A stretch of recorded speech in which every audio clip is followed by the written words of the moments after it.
The first technique that I would recommend for this reader and listener is what I always recommend in situations like this, and that's clarify expectations. So to sit down first with this boss and say, it's really important to me to meet and exceed all of your expectations this year. Would love to have some conversation with you about what those are. What would you like to see from me? What would success look like? But more importantly, and I would add this in, really important line, but more importantly, what could I do to really help you become more successful? What would success look like for you this year? And how can I help you achieve it?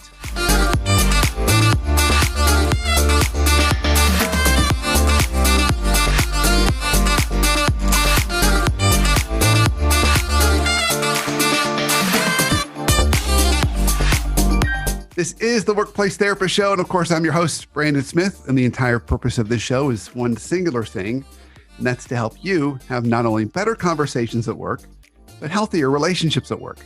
And so for today's show, it's one of our leadership therapy shows. And so this is one of those shows, if you're not familiar with the format, where we've gotten questions from you, comments from you, even write in things that you'd like us to take on and work through. And we take those on and we see where it goes. And so in some cases, I know exactly where our leadership therapy sessions are going to go. And shows like today, I have no idea where they're going to go. So to help guide us on the journey, I've got my co-pilot and amazing producer, Whitney Mendoza, on the show today. Whitney, how are you doing? Good. How are you, Brandon? I'm doing pretty well. Yeah. Yeah, I would love to be in the studio today, but we're back to kind of quarantining again and spending time at home. So, it's not as good where I can't see you in person, but at least I get to hang out with all my other stuff in my home office. Right. My commute's been like down the stairs and up the stairs and down the stairs and up the stairs. That's good exercise. It is good exercise. Yeah, it is good. So right. I know we've got a couple questions today. I'm happy to jump into one if you want to. I'm actually really curious and a little bit nervous as to what you're going to throw at me. Yeah, I was thinking, Brandon, when you were teeing these up, and sometimes you don't know where they're going to go. We all know where they're going to go, downhill, unless Whitney can read through them correctly the first time. And these are long. So here we go. Are you ready? Are you prepared? I'm ready. Okay, here we go. Dear Workplace Therapist, I've been working at the same high-profile company for over 25 years where I started as a full-time freelancer. About 10 years ago, I received full-time benefits in a newly created department as manager, headed up by a male VP and his female consultant. The VP recently retired and the woman in the consultant position was named head. I've had some difficulty getting along with this person in the past and am worried about what my future holds with her. I find her overbearing and perhaps a narcissist. From offhand comments she's made in the past, I'm sure she doesn't like me either. Recently, she even stoops to publicly reprimand me during a full department Zoom call with 46 people for political comments I made that she didn't like. I felt singled out and humiliated. She herself in public meetings has described herself as a dictator, not a tyrant. Ooh. While I have constantly earned great annual reviews and receive accolades for the department as head, I have never been promoted from manager to director. I feel like a failure in this regard, especially since people who were hired after me have received such promotions. The real challenge now is that I am 63 years old and full retirement benefits are awarded at age 66.6. So got a little while to go. I hope to keep my job until then. I'm feeling overwhelmed at facing the future of the pandemic, my horrible relationship with the VP, and my job. Can you help me with resources to research and insight to cope? I appreciate your help. Kind regards, Peace Seeker. Yeah. So this is another one of those great examples where we've got a boss and we're just not jiving with her or him. In this case, in some ways, we have a little bit of an advantage in this situation. In this way, the boss is actually anointed and been very transparent about their view of themselves as a dictator. I believe that's what you said, Whitney. I'm looking at my notes. You said a dictator, as a dictator, not a tyrant, right? Correct. A dictator, not a tyrant. But essentially, they're saying, hey, I'm the one in charge. The buck stops with me, and this is not a committee, and it's not a democracy. And in many ways, I don't even care what your opinion is. So and the other part about this too is, not only is that a leadership style, that's also how they want to be seen. So they want to be seen as sitting on a throne. So we need to recognize that too. So humility is not really a value that is of interest to them. They want to be seen as respected and in high regard and with titles and authority to support that, as would any good dictator. So while we might not like that, no one signs up to say, what I'd love in my next job? I'd love a boss that's like a dictator. That'd be great. Has been said by no one ever. Okay. So while that's true, we at least know what we're working with. So we have that as an advantage. All right. So I'm going to put on my therapist hat for a minute. Let's talk a little bit about the dictator mindset. I gave a little bit of insight into that. But Whitney, I'm going to throw it out there for you for a little armchair psychology. What is a dictator? How do they want to be treated every day? What are things that they would really like to get each day? And what would be things that would upset them each day? Yeah, I really feel like you said it best. They want to be treated like they're on a pedestal. And I feel like dictators would really like to be surrounded by yes men. Beautiful, beautiful. Excellent. So up on a pedestal, highly respected, highly regarded, and yes men. Exactly. Okay, so we can develop some really good survival strategies that we can work with. That's another nice thing about having that dictator persona, is that it's not too difficult to create some survival strategies. Many people have worked for either real life dictators or pseudo dictators for years and years and years and found survival strategies. So the first technique that I would recommend for this reader and listener is what I always recommend in situations like this, and that's clarify expectations. So to sit down first with this boss and say, it's really important to me to meet and exceed all of your expectations this year. Would love to have some conversation with you about what those are. What would you like to see from me? What would success look like? But more importantly, and I would add this in, really important line, but more importantly, what could I do to really help you become more successful? What would success look like for you this year? And how can I help you achieve it? Because remember, there's a little bit of narcissism in all this. The dictator wants it to be about her. Okay. So we want to figure out what they want to see. And they'll spend lots of nice time talking about themselves. So with that, armed with that information, we want to then go back and develop kind of some more practical strategies on how can we achieve those and provide regular updates to that. So the second thing is, I would say, provide regular updates at least weekly to that leader to let her, or I think in this case it's her, let her know what you're working on and how it's kind of helping to reinforce her goals and strategies. The last thing is probably the most important survival mechanism, but one that is key to achieving our goal in this case of getting to 66.6. And that is make sure that in all the meetings, you are always agreeing with what she is saying. Always. Now, if you want to redirect, you can still do that, but we want to take a page right out of improv. So if you know much about improv, and the number one rule in improv is you can never say no, but. You always have to say yes, and. So in the academia, world of academia, which it's not uncommon that you maybe don't have dictators, but you do have plenty of narcissism in academia. One of the techniques that you use as a researcher when you're writing a research article is it's a term called, or a technique called complement and extend. So the first part of your research article, you're complimenting on all the prior researchers that have come before you because they've got big egos. So saying, oh, I want to really thank, so-and-so and so-and-so and so-and-so for all their research on this and so-and-so on and so-and-so on their groundbreaking research on this. And I'd like to now add my piece that goes on top of that. So you compliment and extend. I think that same technique could be used very well in this case. You compliment the leader and you say, oh, that's a brilliant idea. I'm so glad you said that. Oh, I bet we could even do this with it. You kind of extend out to something that might be what you want to offer. But don't ever, ever, ever publicly shame the leader, disagree with the leader, or do anything that might cause them to lose face. I think as long as you're always showing up as being respectful and agreeing in public settings, it's going to help you survive. So I think some of those techniques should help at least extend our tenure a little bit here. And you know what?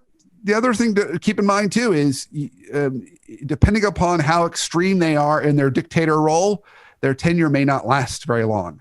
There was an interesting tidbit in this that this person was a consultant before they got promoted into this role. Some consultants are able to make transitions into working in organizations, whether for-profit or nonprofit, smoothly.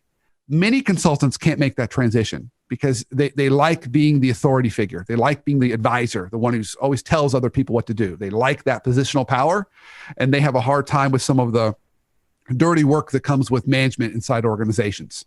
They don't adjust well. So there's a probability this leader may not last very long. But let's just use some of these survival techniques and see where it goes. That was great, Brandon, because when I was first reading through this, my mind was going, run. But I feel like you gave us, especially, being so close to retirement, you gave some really great tips there on how to remain and still have some happiness there. Yeah. It's a tricky one when you're so close to the finish line, you want to finish it out. You don't necessarily want to run to another role. And it may be difficult to find a role, frankly, at 63. So how can we survive and kind of weather out the storm? So that's, hopefully those will help her get there. Very good. All right. You ready for number 2? I'm ready for number 2. All right, here we go. Dear workplace therapist, I work for a privately held company that has multiple locations in the metro area of where we operate. Though I have not been given a formal title, one of the more significant roles I have in the company is to serve some basic HR functions. I conduct initial interviews for potential new hires, provide some basic onboard training, schedule staff vacations on the company calendar, and other such things. I often travel to each location at least once a week to provide various support tools. Each office has its own team of staff, but the members do quite a bit of interesting work with each other by email and phone, as we are all essentially serve many of the same clients. My problem is that there is an intense rivalry among the staff members at each location.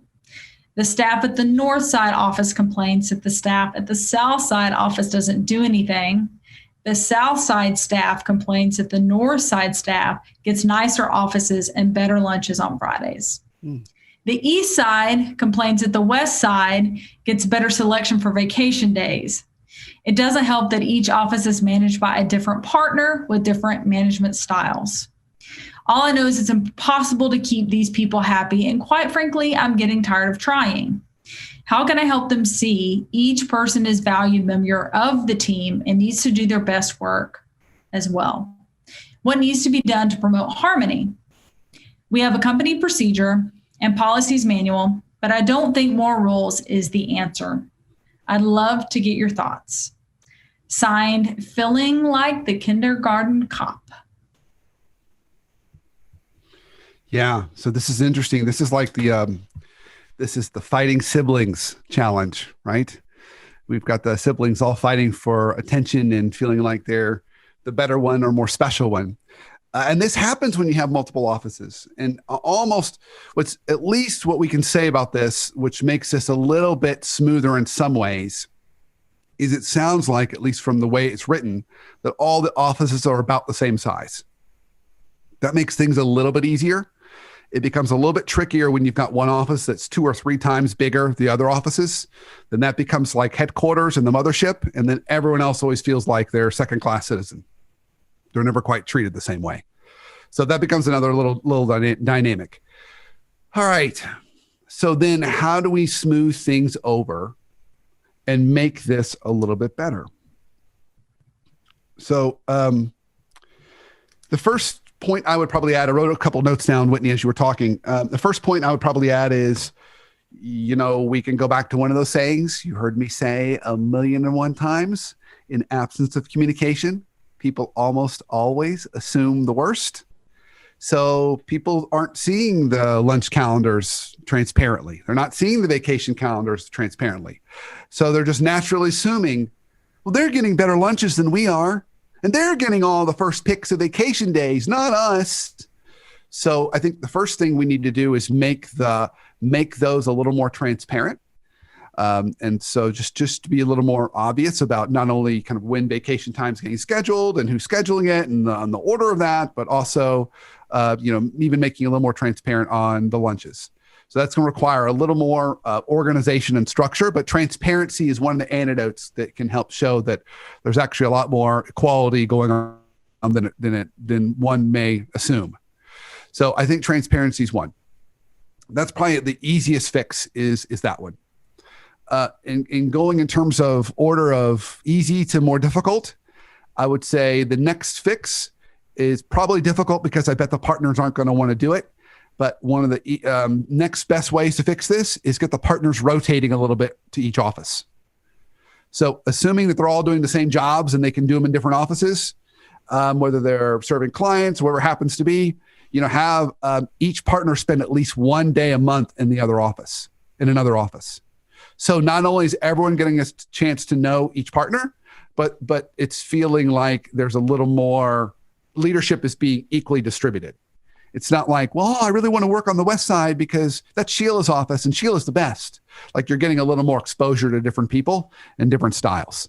And the partners might learn something. Now, partners are partners. So they've kind of reached the top and they're comfortable. And those offices are probably real close to their house. And they like the routines in those offices. And they handpicked all those people in those offices. So getting those partners to agree to rotate is not likely. But if they want it to really grow and be a business and not a lifestyle practice, they need to learn to do that. So it's a fundamental decision those partners are going to have to make. Do we just want to have a lifestyle practice where we go to Europe 3 weeks a year and just kind of milk the firm? That's fine. You don't have to travel to different offices. But if you truly want to make it a business and you want to really scale culture, you need to rotate. Leadership needs to sit in different seats and spread the culture that way. So it's a pretty big question the partners are going to have to ask themselves, but that's another easy way to kind of fix some of this is distribute, move people around a little bit more. So you're not getting some of that clickiness. You could even do the same thing with people inside the offices, getting them to kind of rotate to different offices once a month. So they're getting to know people in different places and getting exposed to that. And then the third thing that you could add to this, possibly solve the problem, is create some incentives that are firm-wide and not office-wide. So the more that people see, I get a bonus when everybody hits this number, rather than I get a bonus when my office hits this number. The upside of I get a bonus when my office hits this number is I have a little more control over it, and it feels more like I got a small team. The downside is I end up competing with the other offices. It will create a sibling competition. So you just have to be aware of that. So what some organizations do is they try and do both. They've got some office metrics with bonuses and they've got some overall firm metrics. In this case, if it's competition is getting out of hand, then we want to change some bonus structure so it benefits people when the entire firm wins, not just when an office wins. So changing compensation structure, which is probably the most difficult and complicated of the three. But that would be the third strategy that you could do. So any of those, so going from transparency to rotating folks, including the partners, to changing compensation bonusing could help to alleviate the dynamic. So those would be my tips. Nice. How do you feel about things like an internal newsletter or intranet for transparency? I think those are all very, very good. I think what it does, those are best when you do a lot of stories about people in the offices. So we just hired Hillary. No one knows who Hillary is. And so we get to do a kind of one-page write-up on Hillary and her family and her story. That's great because we get to know her a little bit more. So then when I have to ask for something from that office and Hillary's there, I kind of know her. So it's a great way to get to know people. It's not as effective when it comes to some of the more sensitive dynamics, because you're probably not going to put a lot of sensitive information in those reports. And a lot of times that sensitive information needs a translator. Rather than just throw the metrics into a newsletter or on the intranet, you want like the leader to actually say, hey, I'm going to go over the numbers, and then I can answer any questions you all have. So it's good for the relationship stuff, but maybe not as good for some of the sensitive business stuff. Nice. Good tips, as always, Brandon. Well, I try, Whitney. I got to come right out of the gate in 2021 with some hard-hitting tips, or at least some helpful tips. Yeah. If they're not hard-hitting. So I think that was our last question for today. Is that right? It was just the two, but those were two big ones. Those were two big ones. It felt like they were meaty enough for our time today. Well, yeah. Whitney, thanks for helping me with those. Yeah, no problem, Brandon. Glad to be here. Have to bring you back next month for some more. Every month that I survive and get invited back, Brandon, I feel like I'm living right. Amen, sister. Amen. And if you've got, as you're listening here today, if you got some questions, or you got something you want to throw out to us, send us our way. We'd love to take it on. We'd love to throw it into the hat and take it on in our next leadership therapy segment. We do these about once a month, once every 2 months, as kind of questions come in, and we've got a little bit of space between guests to take on some of the things that are on top of your mind. And as you're listening to the show, if you haven't rated and reviewed our show, please do that. We're always looking for more of those. As we move more further into 2021, anticipate you're going to see a few little tweaks and changes to our format. Not only are we going to be doing more shout outs to people who are listening and reviewing the show and reviewing my book and engaging in other ways, we're going to be making a few more subtle tweaks to our format to make it that much more effective for you as you're trying to make 2021 great. And so to that end, any tips that you might have for us or anything you'd like to see us include in the upcoming year, we are all ears. So until our next show, have a great week and an awesome life.